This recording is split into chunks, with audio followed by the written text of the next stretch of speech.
Hello, everyone. Welcome to Random Space. I'm Raj Gandhi, And I'm Matthew Mahilo. and we'll be your hosts for today and also the rest of the podcast.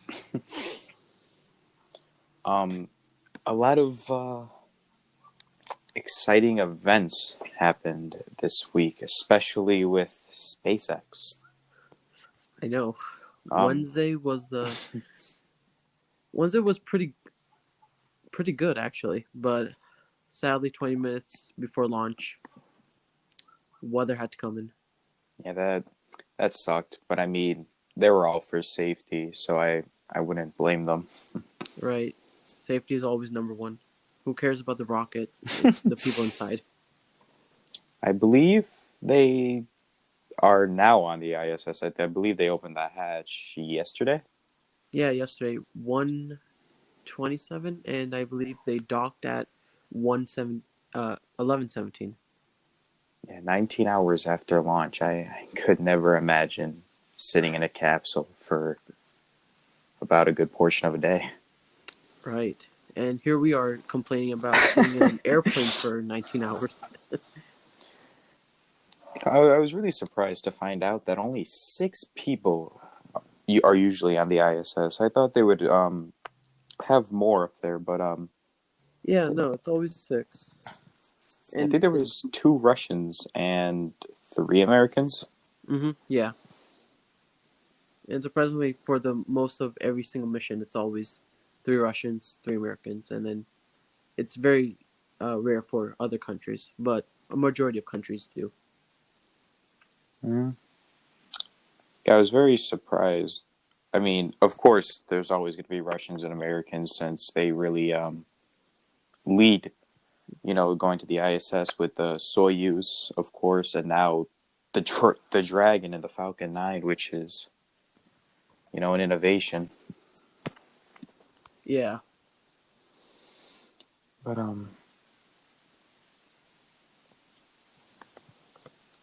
I think they were staying up for a few months. They didn't really couldn't give a straight answer, which was very unfortunate.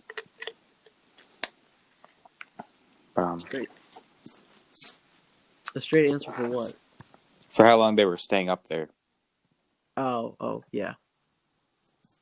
I mean, it's probably just the same amount, like probably 6 months, because I mean, they do have to test the capsule and actually uh, make it ready for uh, more missions, Mm-hmm. verify it, and so on. Um, what sucked was the Starship blowing up. The test on Oh, that was that that was was bad. amazing. Elon Musk was having a tough week that day. I know, but you can't advance science without having anything blow up. Well, yeah, and also Starship is practically kind of new. Yeah, but what was tough is that it blew up for like a very minor technical difficulty that they didn't know. It was basically like a flaw in the actual design. I think I think Yeah, they said like there's methane methane. was leaking. Mhm. Yeah, and Yeah, that really yeah, methane was that's leaking, no and then good. yeah, and then it just leaked from the bottom, and then just traveled east or west, and then with the wind, and Hmm. then I think that it caught fire because of the fire stack that was next to it. Yeah, I don't really understand why that's there, but I Yeah, mean, weird, but I mean, they even have Starship really close to like a bunch of other very dangerous chemicals and materials. yeah, I also found out that they are testing near housing complexes. Like there's a couple houses nearby where they're instructed during tests to stay outside their house because the windows could break. Oh wow. Yeah, I think Texas gave them a couple $1 million to develop their space hub down there, and they were trying to buy out all the homes. So I don't think that's working out too good for them. Yeah, I feel sorry for the poor people who live there. Man. I was gonna say, yeah, they gotta stand outside while a Yeah. controlled explosion is a couple blocks down from them. Yeah, that's like saying, "Hey, we're gonna test the nuclear bomb right down there, like a couple of miles down south. Better stay inside." I mean, that's what happened with Las Vegas. That's how it got its nickname too, Atomic City. I was gonna say, yeah, they did a few underground nuclear tests until other countries kind of shunned that practice. Yeah, now they just do computer simulations. Mm, But something I heard on the news is that I forgot what country, but they were starting to talk about doing nuclear explosions again. I think it might have been the United States. of course, Yeah, above because I know, nuclear explosions because we can't trust ourselves. I know atmospherical ones are banned for, I mean, obvious reasons, Yeah, and I think they same. used to test them in the sea, Uh-huh. which was um Bikini Island. Yeah, not ideal. yeah. I mean, if you wanted like a dog and a monkey just to go to space and have cute playtime, and then just leave them there, that it's kind of like that. Just hey, you're gonna launch a nuclear bomb in the ocean to see like what ships look like. Oh, that's cool. You've done it, now stop. Yeah, I think in Nevada, when you could do a touring of nuclear sites, and I think they call it like nuclear glass because of the explosion, heating up the sand, and I forget how that all works out, but Well, glass, its main component is silicon dioxide. So when that fuses together, it ends up crystallizing in a uh, not a um, lattice structure, but a very random and chaotic pattern, which also makes it brittle that way too. Which is why mm, glass is very fragile. I think that's where they also tested for the moon landings, where I think they took scientists out there. Hmm. Yeah, I forget they use the craters as like testing grounds for like how Neil Armstrong, Buzz Aldrin, and all the astronauts that are gonna land there have to evaluate the soils and observe each crater. So that's like one good thing about the nuclear explosions, that the craters that were formed because of the underground explosions, they use that as a method to teach astronauts how to take soil samples of the moon. I think Apollo 17 was the only one to have a geologist on it, Yeah, which, yeah, the only one to considering the have fact that they wouldn't, I mean, recruit one to beforehand is kind of a shocker. yeah, if not Apollo 11, you would think like probably Apollo 12, Apollo 13 if it landed on the moon. Oh yeah, Yeah, skip like to Apollo 13. yeah, That sucks. Going all the way over there not to be able to do anything. I feel really sorry for Jim Lovell, especially because he did that on Apollo 8 already, and he I has was to to do say, it again. because he was one of the people to do the flybys. That's just, Hmm. well, you got to do it again. So I mean, Yeah, but interesting fact: Apollo 13 was actually the farthest uh, human launched mission from the Earth. really, Yeah, because when they had wow. to do the Hey, flyby around the Earth, around the moon, to get back home, they actually had to go farther than the moon, farther than any other Apollo mission, to end up getting the gravitational slingshot effect to go back. I was gonna say, I believe they used the slingshot to get back, which is, I think every mission Yeah, that kind of integrates just as a safety and prove them right. efficient. Yeah, it's just more efficient that way. Yeah, true. They do that for spacecraft like Voyagers. They had to do that with every single planet too, which is awesome. I think they were shutting Voyager down. I don't think they were gonna keep doing that anymore, which is kind of a shame. They're shutting it down. Yeah, I think they were gonna like stop doing communications with it because of how like far it was. You know, I think I heard that maybe it was like running out of fuel, probably. Yeah, well, I mean, Lord knows where it is at this point. It's Yeah, sailing across the universe. yeah. It's not even in the sun's heliosphere anymore, so it's out of bounds, getting bombarded with cosmic rays. Oh god, it's probably like I, Swiss cheese, floating Swiss cheese. oh my God! That reminds me of that picture of the ISS class that was hit with I think debris, Oh yeah, and it showed it shattered. That's, I mean, of course, it's meant to withstand that, but I mean, it's still terrifying to know. looking out of your window one day and just realizing it's got a cracked. Hey, I'm gonna just go view the Earth. Oh, beautiful, beautiful Earth. Oh, oh, that's not good. And then it just opens up more, and then you just get flown out in space. The vacuum. Oh my goodness. Oh, I'm getting torn inside out because of the lack of pressure. I think SpaceX is planning for another crewed launch in August, which I mean is kind of a bit far, but also I, I don't know when they're getting their capsule back. Yeah, hmm. NASA has assigned astronaut Shannon Walker to the first official crewed flight of the SpaceX Dragon crew spacecraft on the mission to the International Space Station.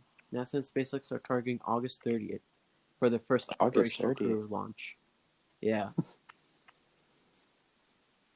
Well, that's nice. You know, when Doug and other guy, Bob, Bob, other guy. other guy, that's his new name, other guy, Doug and other guy.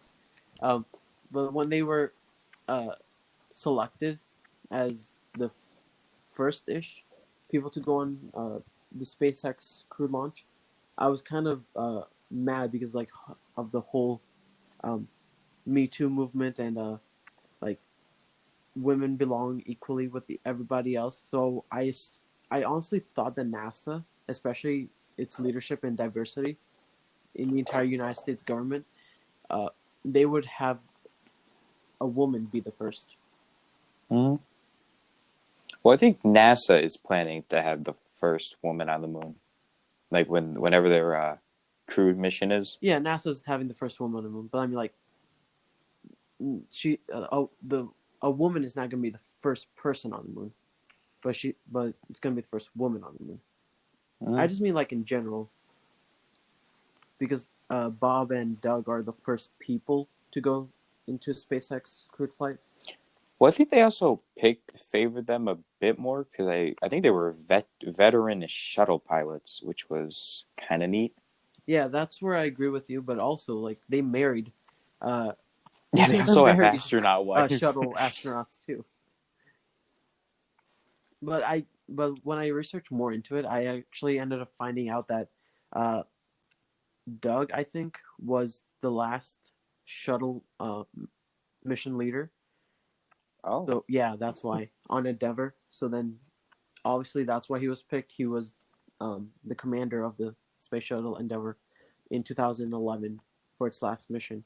So I guess that's why he was picked. And Bob, I kind of forgot, but I think he was also on the last shuttle mission of Endeavor too. So probably that's I why. think they were trying to bring back a flag that the space shuttle put up there during its last mission. I don't know why, but I think they were trying to get that back down. You're talking about that little tiny flag that was hung up on the hatch. Yeah. Yes, yes, I believe that was the one. Mm. Yeah. I when I was watching the live stream from NASA .gov, they they actually talked about that flag and its history, and it's like every time a new uh like mission happens, they end up bringing that flag. That flag was brought to the moon. That flag was brought to the ISS. That flag was even brought to Mir. So it's like a tradition thing. You Mm, bring that flag with you. totally forgot about Mir. Mm. What a sad station. Yeah. I think the Chinese are. almost, I think by 2022 they're gonna be finished with their space station, which is I don't know what they're doing now about it.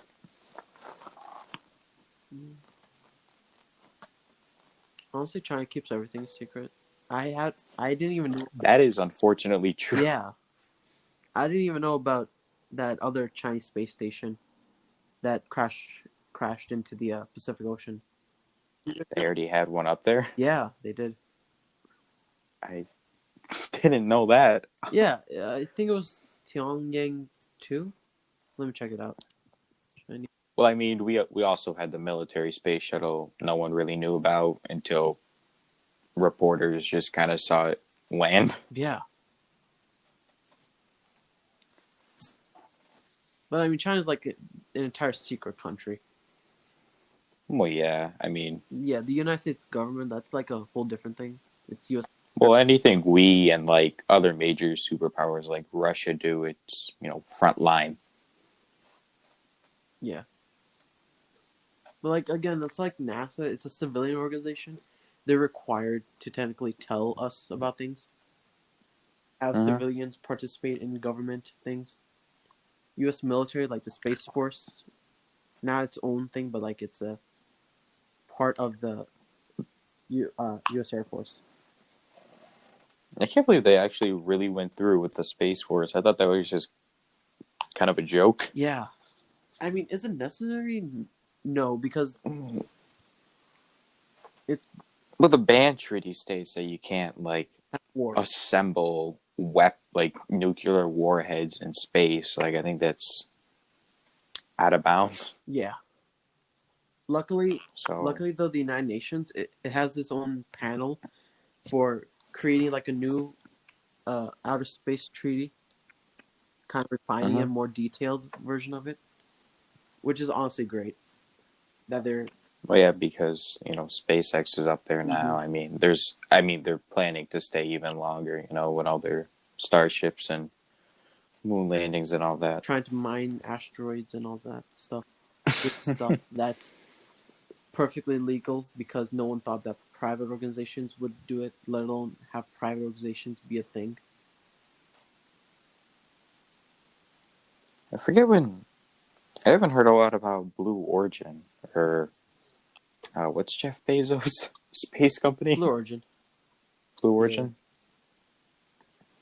There's also like Virgin Galactic, created by Sir Richard Yeah, Branson. they do the. Don't they do the drop offs from planes?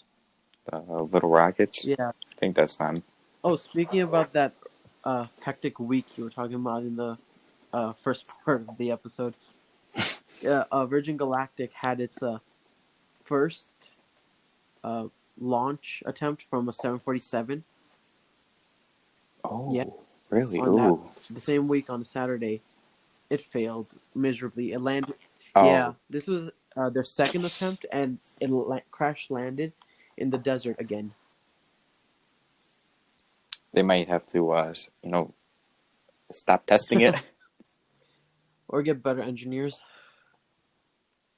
I mean, it can't be that hard if NASA did it with the X-15, which was a bit dicey. Yeah, exactly.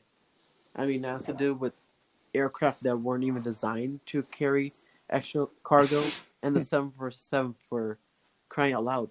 It was designed to carry an extra fifth engine on its left wing. Can't forget about the modified ones that carry the space shuttle. Yeah, man. I don't know. So I mean, I Yeah. don't, I don't know what they're doing down there. Oh, Virgin Galactic. You could do better than this. You really could do better than that.